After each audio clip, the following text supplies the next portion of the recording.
What is this? I'm drying toothpaste. I put it there for 2 months and now it's as dry as ever.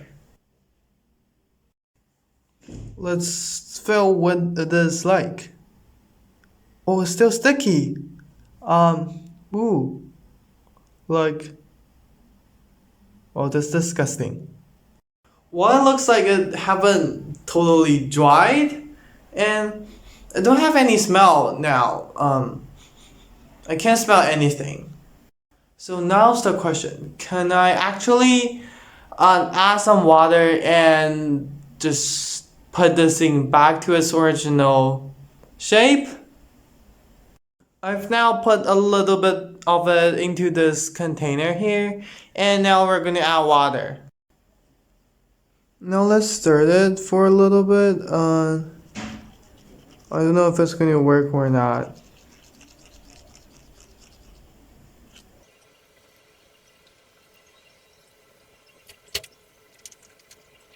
It looks as if it's sort of working, and it looks a little bit like the original toothpaste. Well, I'm actually wondering why I decided to make such a disgusting video. It's like weird substances and it's slimy, it's sticky, and it feels a little bit weird.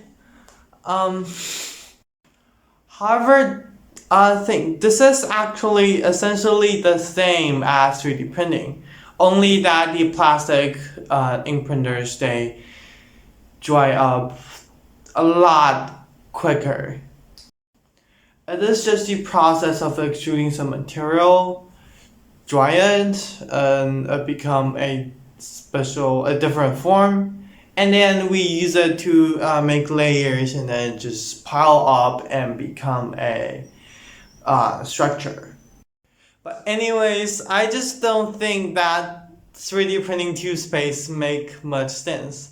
You need to print it after 2 months, you print another layer, and then after 2 months you print another layer. That's just hilarious. Anyway, that's it for today, and just some investigations, and probably you could try it yourself. Try your toothpaste, maybe it's better.